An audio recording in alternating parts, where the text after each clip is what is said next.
요셉이 백성에게 이르되 오늘 내가 바로를 위하여 너희 몸과 너희 토지를 샀노라.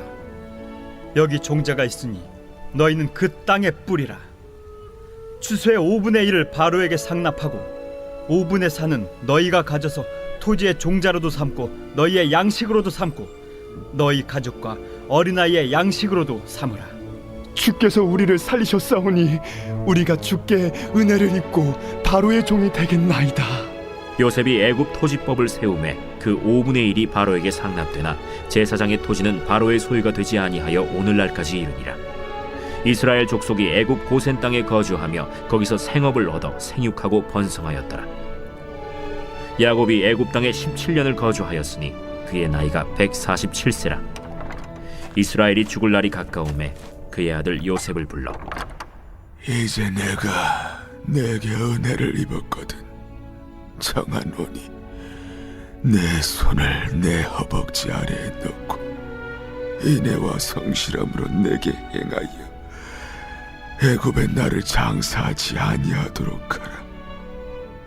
내가 조상들과 함께 눕거든. 너는 나를 애굽에서 메어다가 조상의 묘지에 장사하라. 내가 아버지의 말씀대로 행하리이다. 내게 맹세하라. 그가 맹세하니 이스라엘이 침상머리에서 하나님께 경배하니라. 할렐루야. 오늘도 주님과 함께 동행하며 승리하는 여러분들 다 되시기를 축복합니다. 여러분, 우리가 이 재난 상황 속에서 이 한 나라를 어떻게 이 총리였던 요셉이 건강하게 끌고 가는가, 이 말씀을 계속 묵상해서 보고 있습니다. 애굽 전역에 큰 기근이 닥쳤습니다. 그리고 그 기근 상황 속에서 이 요셉이 총리로서 이 국가 창고를 열어서 많은 백성을 먹여 살렸습니다.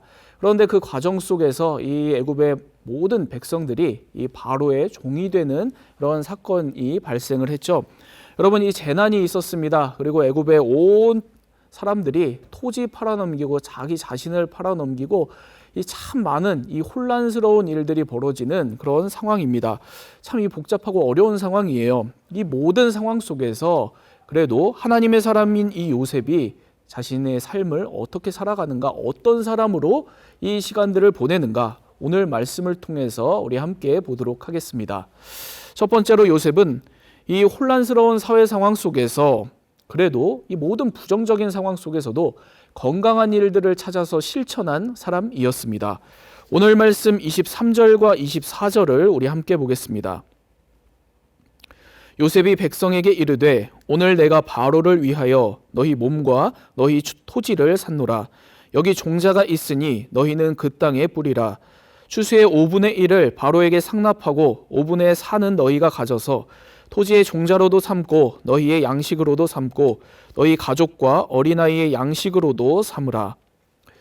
요셉이 바로의 종이 다 되었던 이 모든 백성들에게 지금 이런 이야기를 하고 있는 거예요. 내가 바로를 위해서 너희의 몸과 토지를 내가 다 샀다. 그러니까 이제부터 내 말을 들어야 된다고 하는 겁니다. 그러면서 이야기를 하는 거예요. 너희는 내가 지금 나눠주는 이 종자를 가지고 가서 내가 나눠준 땅에 뿌려라. 그래서 추수한 곡식 중에 5분의 1은 바로에게 상납을 하고 그리고 나머지 5분의 4는 너희와 너희 가족들이 먹고 살아라. 지금 이렇게 이야기를 하는 겁니다. 여러분, 이게 사실은 이 당시에 어마어마한 지금 이야기를 하는 거거든요. 여러분, 이 당시에 고대 근동에서는 농부들이 대개 소출의 3분의 1이나 또는 2분의 1까지를 나라에 세금을 내면서 살았습니다. 그런 세상이었어요. 그런데 지금 이런 세상에서 요셉은 아주 파격적으로 소출의 5분의 1만 세금으로 내도록 하는 겁니다. 그리고 나머지 5분의 4는 백성들을 스스로 먹고 살게끔 한 거예요. 이렇게 대폭 세금을 줄이고 백성들이 평안하게 먹고 살 수 있도록 지금 그런 아주 건강한 배려를, 그런 정책을 지금 펼치고 있는 겁니다. 여러분, 우리가 다 알다시피 우리들 누군가의 종이 된다는 것 결코 우리들이 상상하고 싶지 않은 결코 좋은 일이 아닙니다. 아주 부정적으로 우리들이 생각할 수밖에 없는 일이에요. 그런데 요셉은 애굽 온 땅의 백성들이 이 바로의 종이 되는 이런 아주 부정적인 상황, 먹고 살 길이 없어서 그런 선택을 할 수밖에 없는 이런 너무도 힘든 상황 속에서 오히려 이 파격적인 세금 정책을 펼치면서 이 백성들의 살 길을 지금 열어주고 있는 겁니다. 모든 세상 속에서 경험할 수 있는 아주 부정적인 상황, 악조건 속에서도 자신이 할 수 있는 아주 건강한 일을 찾아서 지금 실천하고 있는 겁니다. 여러분, 오늘 저와 여러분들이 살아가는 이 상황들, 살아가는 순간들 속에서 여러분 우리들도 어려운 상황 경험할 때가 있고 때로는 부정적인 참 일들을 우리들 경험할 때가 있습니다. 여러분, 그런데 그런 것들을 경험할 때, 참 힘들 때, 참 어려운 상황 가운데 있을지라도 여러분, 오늘 이 요셉처럼 끝까지 그 안에서 건강한 일들을 찾아서 실천하며 살아가는 저와 여러분 우리 모두가 되기를 바랍니다.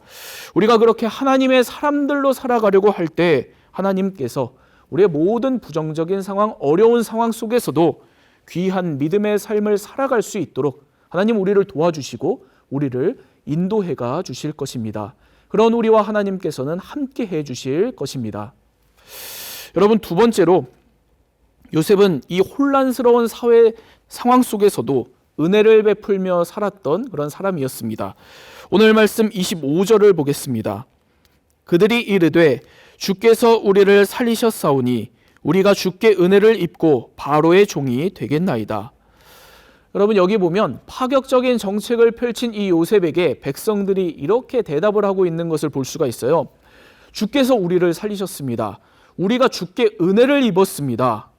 여러분, 이들이 이 요셉에게 마치 나의 생명을, 우리의 생명을 살려준 것과 같은 그런 어마어마한 은혜를 내가 당신에게 입었다고 그렇게 지금 이들이 고백하고 있는 겁니다.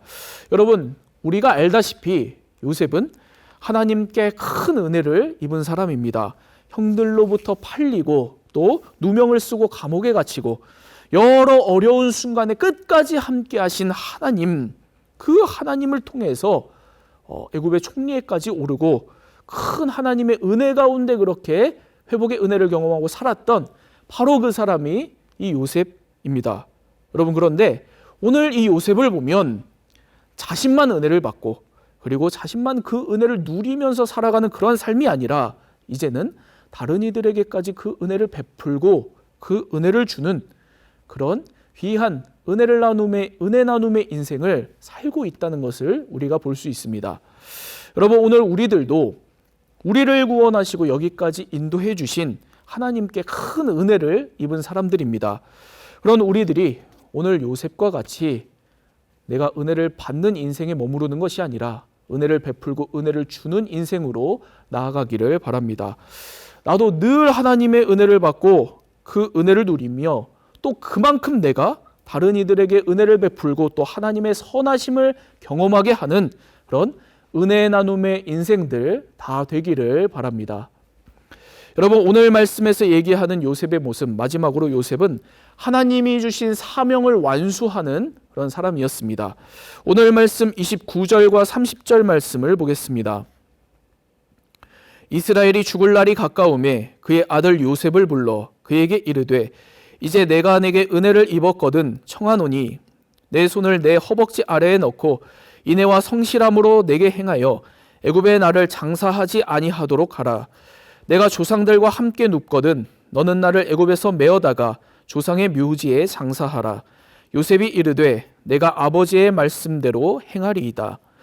여러분, 여기 보면 아버지 야곱이 죽을 때가 임박을 해서 아들 요셉을 불러서 이렇게 권면을 하고 있는 거예요. 약속해달라고 합니다. 내가 죽게 되면 이 애굽 땅에 묻히지 않게 해달라는 거예요. 내가 죽거든 나를 데리고 가서 가나안 땅에 나를 묻어달라고 지금 이야기를 하는 겁니다. 이 이야기에 아들 요셉이 그렇게 하겠다고 대답을 해요. 여러분, 야곱은 이 애굽 땅에서 죽음을 맞게 되지만 그렇지만 이 애굽 땅에서 또 참 평안하게 행복하게 살았지만 그렇지만 이 애굽 땅이 하나님께서 약속하신 그 약속의 땅이 아니기 때문에 자신을 이 땅에 묻지 말고 하나님 약속하신 그 약속의 땅 가나안 땅으로 가게 해달라고 거기 묻어달라고 지금 이 아들 요셉에게 부탁을 하고 있는 겁니다. 아들 요셉에게 내게 주신 이 하나님의 사명을 내가 끝까지 지키게 해달라고 부탁을 하고 있는 거예요. 그러자 아들 요셉이 그렇게 하겠다고 대답을 합니다. 그 하나님께서 주신 사명, 내가 아버지를 이어서 반드시 완수하겠다. 지금 이렇게 대답을 하는 겁니다. 여러분, 오늘 저와 여러분들, 우리들의 가정, 우리 교회, 하나님께서 주신 약속이 있고 사명이 있습니다. 또 우리들이 그 모든 것들, 이 사명 가운데 오늘도 우리들이 살아가고 있습니다. 그 사명 다시 한번 바라보고 붙들고 그 사명의 길 가운데 나아가는 우리 모두가 다 되기를 바랍니다. 그럴 때 야곱의 사명을 또 아들 요셉을 통해서 이루신 하나님께서 오늘 우리에게 주어진 그 사명들을 우리를 통해서 완수하실 것입니다. 그래서 우리를 통해서 귀한 믿음의 열매들을, 사명의 열매들을 하나님께서는 맺으실 것입니다. 이 하나님을 붙들고 사명 가운데 오늘을 살아가는 저와 여러분 우리 모두가 다 되기를 바랍니다. 그래서 주님께서 이 사명의 길 가운데 우리를 통해서 하나님의 나라를 이루어 가시는 그러한 귀한 믿음의 인생들 다 되기를 축복합니다. 기도하겠습니다. 사랑의 하나님 아버지, 하나님, 참으로 어렵고 혼란스러운 상황 속에서 요셉이 하나님의 은혜 가운데 살아갔던 것처럼 오늘 우리들도 주님의 은혜, 주님 바라보고 살아가는 믿음의 사람들 다 되게 하여 주옵소서. 하나님, 오늘 우리들이 살아가는 삶의 모든 조건들 가운데에서 참 어렵고 힘들고 부정적인 조건들 많이 있습니다. 그런 상황 속에서도 늘 우리들이 주님 붙들고 건강한 일들을 찾아서 실천하며 살아가는 우리들 되게 하여 주옵소서. 그러한 아버지 주님, 우리들이 선택해 나갈 때마다 우리를 도우시고 우리를 통해서 귀한 주님의 은혜 경험하는 우리들 되게 하여 주옵소서. 하나님, 또한 우리들이 하나님의 은혜를 경험하는 인생이 될 뿐만 아니라 또 우리에게 주신 그 하나님의 은혜를 또 이 어려운 세상 우리 주변의 이웃들에게 나누고 베푸는 그러한 은혜 나눔의 인생들 다 되게 하여 주옵소서. 그리하여서 하나님, 우리들을 통해서 우리 주변의 모든 이들이 하나님의 은혜를 경험하고 하나님의 그 귀한 생명 가운데 거하는 그러한 믿음의 일들 펼쳐질 수 있도록 역사하여 주옵소서. 하나님, 그리고 우리들이 주님께서 우리에게 주신 사명을 완수하는 인생들 되기를 원합니다. 참으로 혼란스럽고 어려운 세상이지만 다시 한번 우리들이 주님 주신 사명 붙들고 나가게 하시며 그 사명 우리를 통해서 이루시는 귀한 생명의 역사가 있게 하여 주옵소서. 그리하여서 우리들이 하나님께서 우리를 통해서 귀한 일들 펼쳐가시는 그러한 믿음의 인생들 될 수 있도록 오늘도 함께 하여 주옵소서. 우리 주 예수 그리스도의 이름으로 기도합니다. 아멘.